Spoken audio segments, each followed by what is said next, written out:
¿Qué onda, gente? Este día les traigo un video sobre el lenguaje de programación Rust. Vamos a la intro.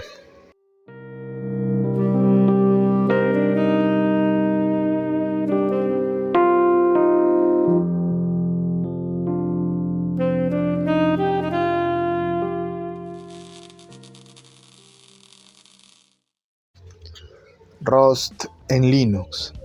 ¿Evolución o cambio innecesario? Linux está cambiando y no es otro cambio superficial. Estamos hablando del núcleo del sistema. Desde hace unos años un nuevo lenguaje ha comenzado a aparecer dentro del kernel, Rust. Para algunos esto representa el futuro de la seguridad en sistemas. Para otros es una ruptura con la filosofía clásica de Linux, pero ¿qué está pasando realmente? ¿Rust es una mejora necesaria o una complicación innecesaria? Hoy voy a tratar de analizar este tema de forma clara, neutral y sin exageraciones. Rust nació de una historia muy curiosa, de hecho. Resulta que Graydon O'Hare vivía en un edificio donde el ascensor simplemente fallaba. No era que estuviera roto del todo, sino algo peor. Funcionaba a veces y a veces no. De esos fallos raros que no se pueden reproducir fácilmente. Un día el asesor en cuestión no respondió como debía, y eso le hizo ruido, no porque fuera solamente incómodo, sino porque además pensó algo: si esto no es un fallo mecánico, sino un bug de software. Y ahí le pegó la idea fuerte. Que claro, él ya venía de trabajar con sistemas y sabía los problemas de C o C++, en tanto a errores de memoria, punteros raros, cosas que fallaban de forma impredecible y que son un dolor de depurar. Entonces hizo la conexión. Si un simple bug puede hacer que falle algo tan básico como un ascensor, ¿qué pasa con sistemas críticos? Y eso le quedó dando vueltas en la cabeza. No fue que ese mismo día se pensara voy a crear Rust, pero sí fue ese tipo de momento donde algo cotidiano te hace ver un problema mucho más grande. Tiempo después empezó a trabajar en la idea de un lenguaje que fuera tan rápido como C o C++, pero que evitara esos errores desde el inicio, sin depender de un garbage collector, la famosa herramienta de C para resolver sus problemas de memoria. Y de ahí empezó a nacer Rust. Para entender la polémica hay que empezar por lo básico. El kernel de Linux, desde su creación, ha sido escrito principalmente en C, un lenguaje poderoso, eficiente, pero también peligroso si no se usa con extremo cuidado. Rust no está tan alejado del software libre como muchos podrían pensar. De hecho, Graydon trabaja para la organización Mozilla, creadores de Mozilla Firefox y de Thunderbird, aplicaciones muy utilizadas por los linuxeros más veteranos. Muchos de los errores más críticos en sistemas, como desbordamiento de memoria o accesos inválidos, vienen precisamente de cómo se maneja la memoria, y aquí es donde entra Rust. Rust es un lenguaje moderno que busca ofrecer el mismo nivel de rendimiento que C, pero con un enfoque fuerte en seguridad, especialmente en el manejo de memoria.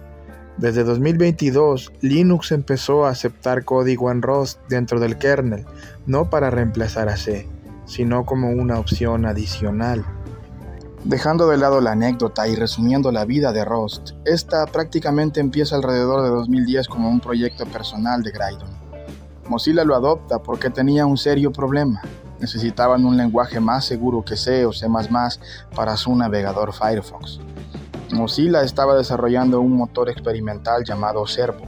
La idea era que contara con paralelismo real, seguridad de memoria y alto rendimiento. Rust encajó perfecto para eso. Aquí Rust pasa de ser un experimento a un proyecto estratégico. Rust nace para resolver un problema específico, como tener rendimiento tipo C o C++, pero sin errores de memoria. y de ahí salen conceptos clave como ownership, propiedad de memoria, borrowing, que son préstamos, y además sin necesidad de un garbage collector. Luego vino el crecimiento y comunidad. A partir de 2015, Rust 1.0 es lanzado oficialmente. Empieza a generar popularidad fuera de Mozilla.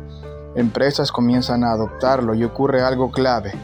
Rust deja de ser solo de Mozilla, sobre todo porque por ese tiempo Mozilla enfrentaba problemas financieros, recortes de personal, cancelación total y parcial de proyectos, incluido Servo. Se congeló por un tiempo. Rust tenía potencial, un potencial enorme, pero si dependía de Mozilla, podía estancarse o incluso morir. Para evitar eso, en 2021 se creó la Rust Foundation, cuyo objetivo era que Rust no dependa de una sola empresa, asegurarle financiamiento estable y una gobernanza neutral.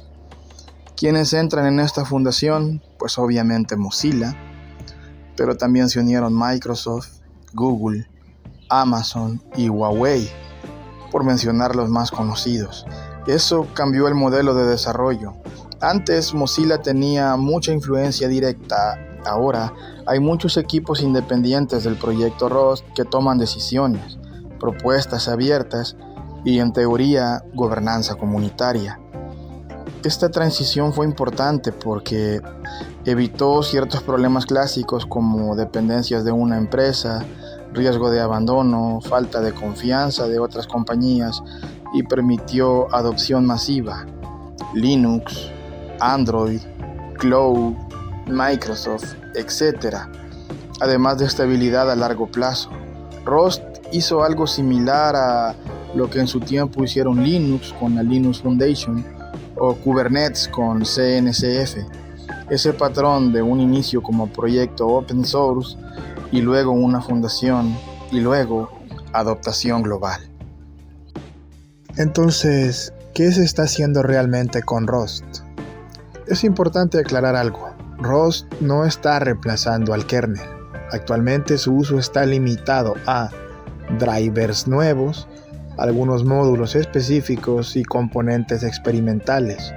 El núcleo principal del sistema sigue siendo C. El objetivo es permitir que nuevas partes del sistema se desarrollen con menos riesgos de errores críticos. En otras palabras, Rust entra como complemento, no como sustituto.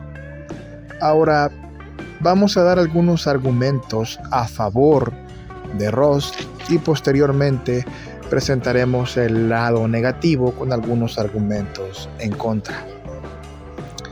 Entonces, a favor de Rust, vamos a ver por qué muchas personas apoyan este cambio. Primero, seguridad.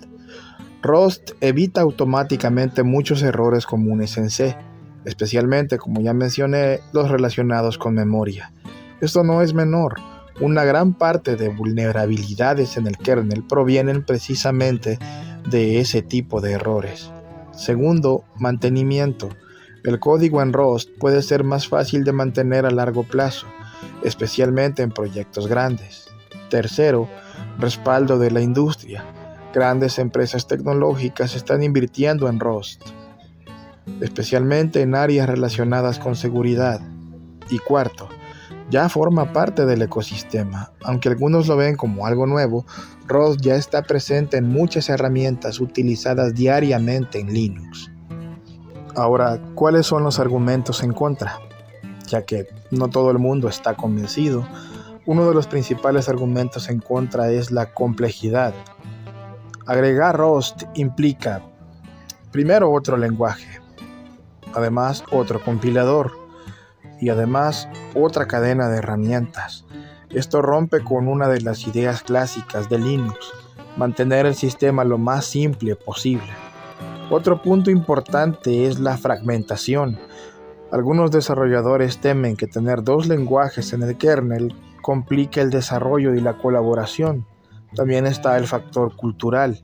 Linux tiene una tradición muy fuerte basada en C y en la filosofía Unix. Para algunos, introducir Rust no es solo un cambio técnico, sino filosófico.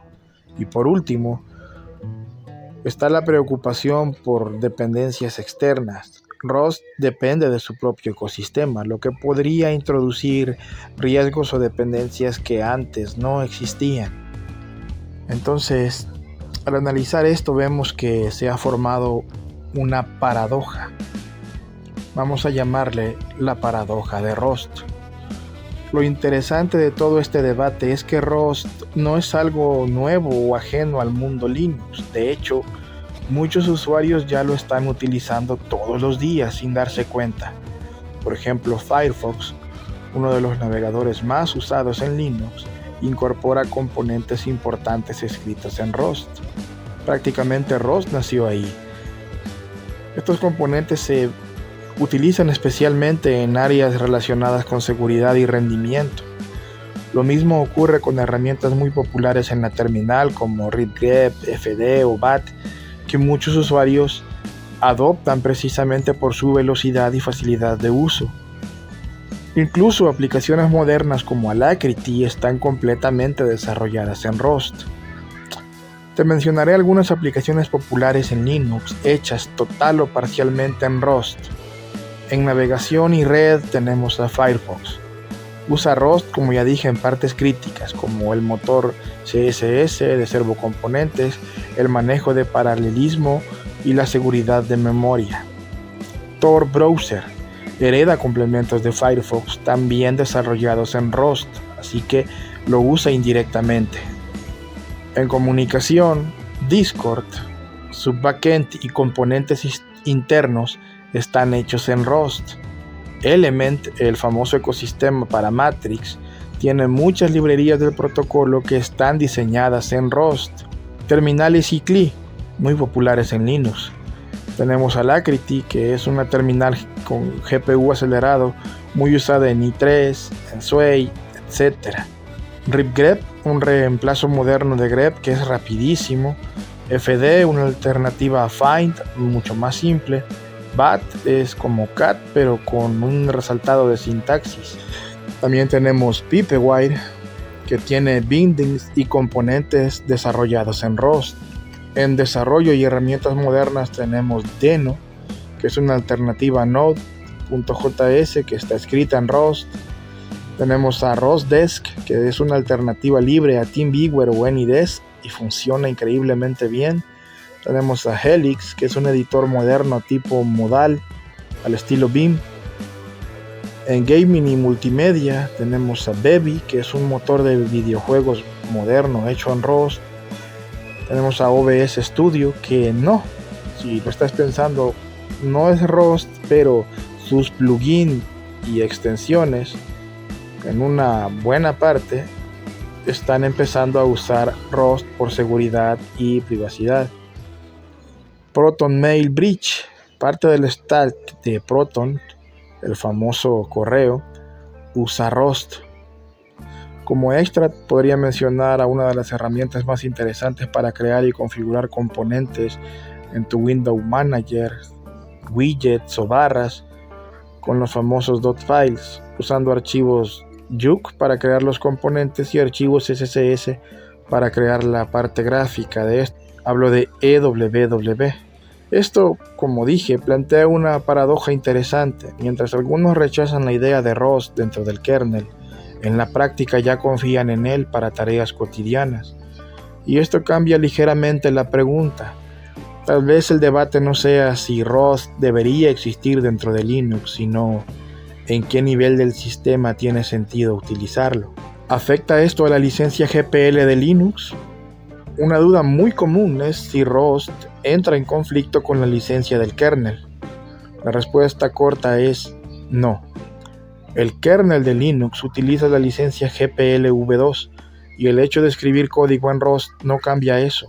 Todo el código que se integra al kernel sigue estando bajo GPL. Rust como lenguaje utiliza licencias permisivas que son compatibles en este contexto, generalmente la Apache y la MIT. Así que desde el punto de vista legal no hay ningún problema. ¿Rust hace a Linux más pesado? Depende. Es una preocupación frecuente hablando acerca de rendimiento, pero aquí hay que ser claros. Rust se compila en código nativo igual que C, así que eso significa que no hay penalización en ejecución, no hace más lento el sistema. De hecho, las aplicaciones en Rust son bastante rápidas. Lo que sí es probable es que ocupe mayor espacio en disco, pero en su mayoría eso no afecta al usuario final en el uso diario. Lo que sí puede cambiar con Rust es, por ejemplo, al momento de compilar, puede que sea más lento y que requiera más herramientas, pero eso tampoco es algo que afecte al usuario final en su uso diario. En conclusión, entonces, ¿qué está pasando realmente?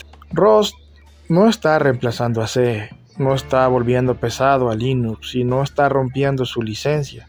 Lo que sí está haciendo es abrir una puerta hacia un Linux más seguro, pero también más complejo. La verdadera discusión no es Rust versus C, es ¿debe Linux mantenerse fiel a su diseño original o adaptarse a nuevas realidades y tendencias? Por ahora la respuesta parece ser un punto intermedio. Rust avanza, pero lentamente, con cautela y con debate constante. Y quizás eso es lo más Linux de todo esto. Si te interesa este tipo de temas sobre software libre, tecnología y filosofía digital, puedes seguir explorando más contenido como este en mi canal. Te agradezco mucho si te quedaste hasta el final y larga vida al software libre.